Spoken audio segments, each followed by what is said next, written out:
Assalamualaikum warahmatullahi wabarakatuh. Mari kita belajar dengan pembahasan soal ulangan harian bab 1 materi teks LHO.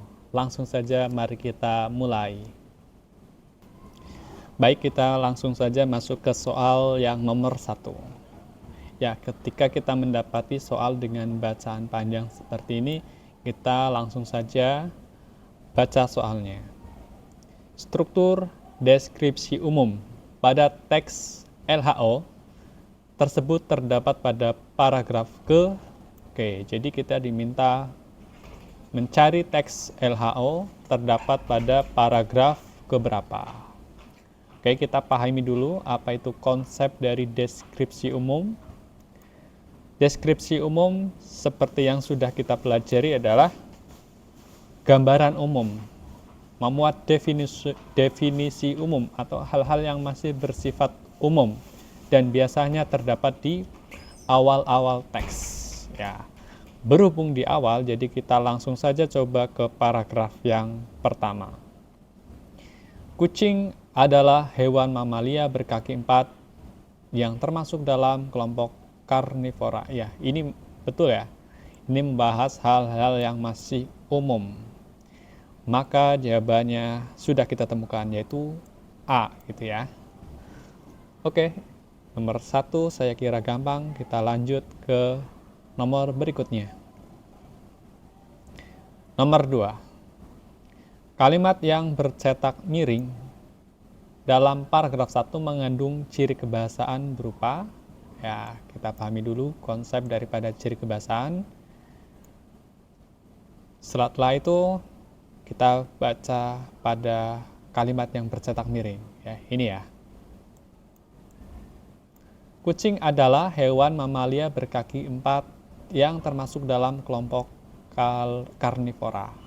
Oke, di sini ada kata-kata adalah yang merupakan contoh daripada kata-kata definisi ya. Ada adalah, merupakan, yaitu, yakni, ialah, dan sejenisnya. Maka soal nomor 2 sudah kita temukan. Jawabannya adalah C, kalimat definisi. Kita lanjut ke soal nomor 3. Manakah informasi berikut yang tidak sesuai? Ingat ya, yang tidak sesuai dengan isi teks LHO di atas. Coba kita baca opsi A. Kucing memiliki bulu halus dan berfungsi untuk melindungi tubuh. Coba kita baca, ada kata-kata halusnya di mana?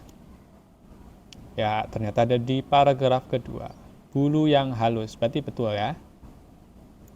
Terus tadi apakah betul ya berfungsi melindungi tubuh? Apakah ada di bacaan? Ya, di sini ada ya. Selain itu, bulu kucing berfungsi melindungi tubuhnya dari suhu. Ya. Untuk melindungi tubuh. Berarti betul jawaban A. Sesuai ya. Kita masuk ke opsi B. Kucing termasuk hewan karnivora yang tidak menyukai daging. Memang betul di sini kucing dikelompokkan sebagai hewan karnivora, tapi kita tahu secara logika karnivora adalah pemakan daging. Nah, di opsi ini pernyataan berikut adalah tidak menyukai daging, otomatis tidak sesuai ya. Maka kemungkinan jawabannya adalah yang B.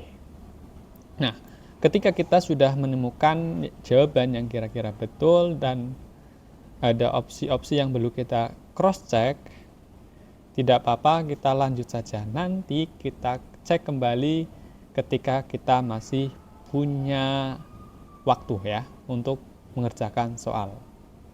Ini merupakan bagian dari strategi mengerjakan soal harian ataupun tes tengah semester, akhir semester, yang mana kita tidak sekadar mengerjakan soal, tetapi ada batas waktu yang sudah ditentukan. Agar mendapatkan hasil yang maksimal, kita perlu strategi dengan mengerjakan soal secara efektif, tidak membuang-buang waktu. Oke, ini adalah salah satu cara strateginya. Kita lanjut ke soal berikutnya. Nomor 4. Paragraf di atas termasuk ke dalam struktur teks LHO bagian. Oke, jadi kita pahami dulu konsep struktur teks. Ada apa aja? Ada pernyataan umum atau deskripsi umum ya. Ada deskripsi bagian dan deskripsi manfaat atau kesimpulan. Nah, kita baca teksnya. Sarang burung manyar memiliki bentuk yang unik dan rumit. Nah, kalau ada kata-kata sarang burung manyar, ini kan udah membahas tentang sarangnya ya. Jadi sudah spesifik, bukan lagi gambaran umum. Maka tentu kita memilih opsi yang deskripsi bagian ya. Oke, bisa kita lanjut. Nomor 5. Gagasan utama paragraf tersebut adalah topik utama dan biasanya ada di awal paragraf atau di akhir paragraf. Mari kita baca teksnya. Sarang burung manyar memiliki bentuk yang unik dan rumit. Ya, ini ada kata-kata sarang. Sarang ini tergantung di ujung ranting pohon yang tinggi dan aman dari pemangsa. Burung manyar jantan membuat sarang, lagi-lagi membahas sarang ya.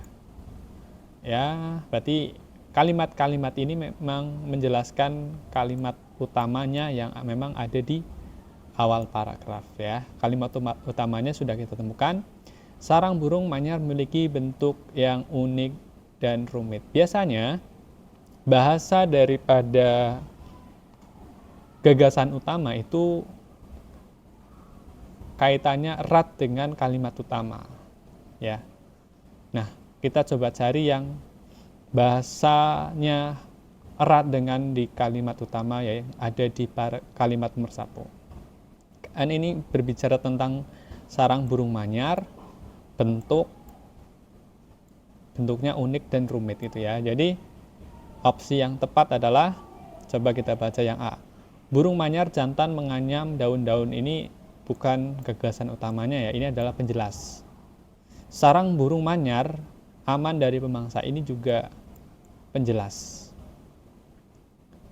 Bentuk sarang burung manyar unik dan rumit ya, ini sesuai dengan yang ada di kalimat utama. Jadi jawabannya adalah C. Kita coba cek yang opsi D.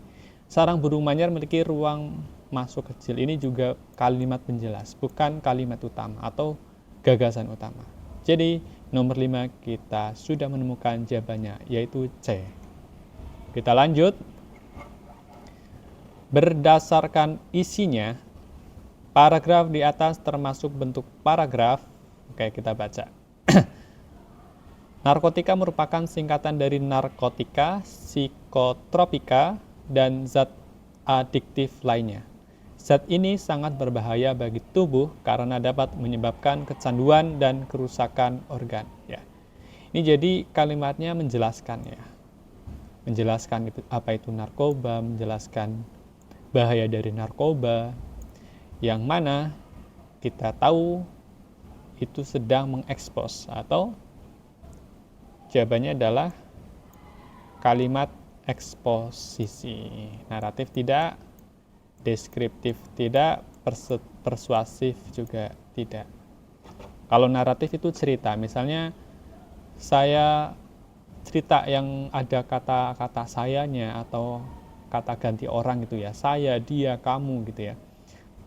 Misalnya saya kemarin menjumpai orang yang sedang menggunakan narkoba, itu kan sedang bercerita gitu ya.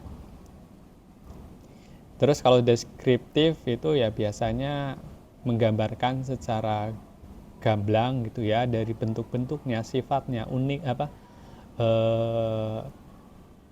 sifat-sifatnya, bentuk-bentuknya, terus sesuatu yang bisa kita tangkap dengan panca indera, itu biasanya deskripsi. Kalau persuasif adalah kalimat ajakan gitu ya, misalnya ayo kita jauhi narkoba. Oke, saya kira paham. Nomor 6, Mari kita lanjut ke nomor 7. Teks LHO memiliki sifat objektif. Artinya, coba kita baca. Dari D dulu deh. Mengandung informasi.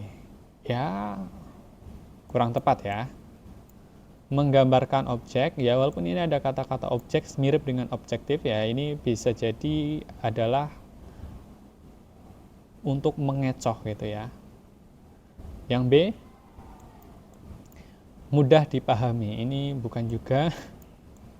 Kita baca yang A, ditulis secara faktual berdasarkan kenyataan. Ya, objektif itu sesuai dengan kenyataan, sesuai dengan fakta. Jadi jawaban nomor 7 adalah A. Kita lanjut ke nomor 8. Manakah paragraf yang tepat untuk mengisi struktur deskripsi umum? Oke ya, tadi kita pahami deskripsi umum itu adalah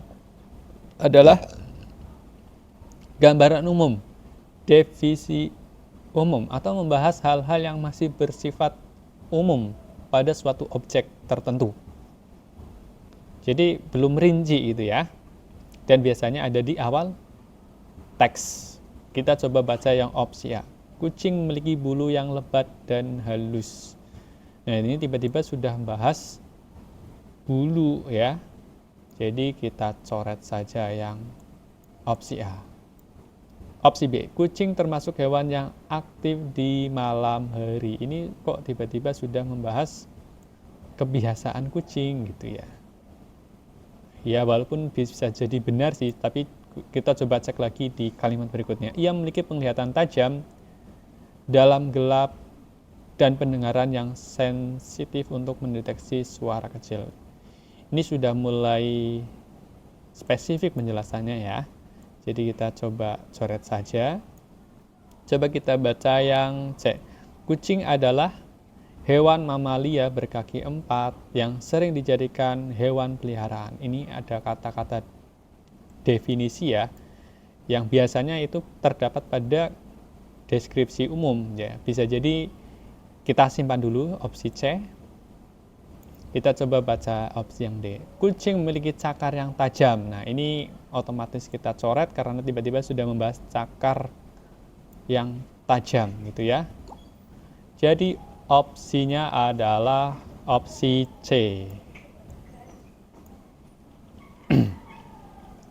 Kita lanjut ke soal nomor 9. Manakah pasangan kata berikut yang memang seharusnya ditulis miring? Kita tahu kata yang perlu kita tulis miring ketika kita sedang menulis, terutama dalam konteks belajar bahasa Indonesia, adalah kata yang berasal dari bahasa asing dan juga kata bahasa daerah. Kita coba baca teksnya. Saat ini banyak pelajar menggunakan artificial intelligence AI.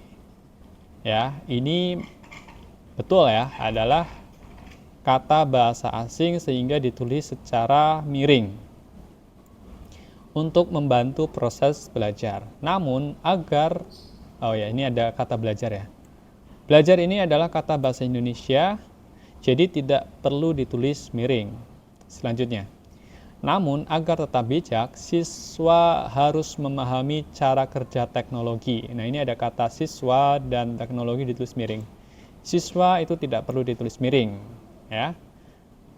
Teknologi juga tidak perlu ditulis miring. Ini memang betul sumbernya adalah kata bahasa asing, tetapi sudah diserap ke bahasa Indonesia, jadi tidak lagi harus ditulis miring.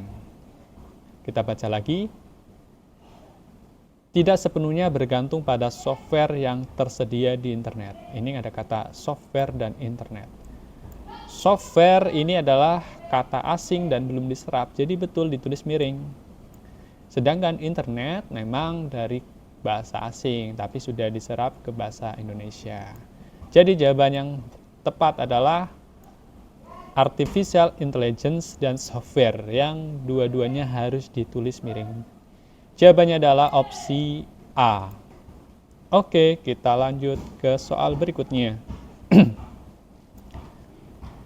Manakah kalimat berikut yang menunjukkan penulisan yang benar? Ya, lagi-lagi kita harus membaca teks yang sudah disediakan. Kalimat nomor 1. Pelajar menggunakan aplikasi software untuk mengerjakan tugas sekolah. Software kata bahasa asing sehingga harus ditulis miring.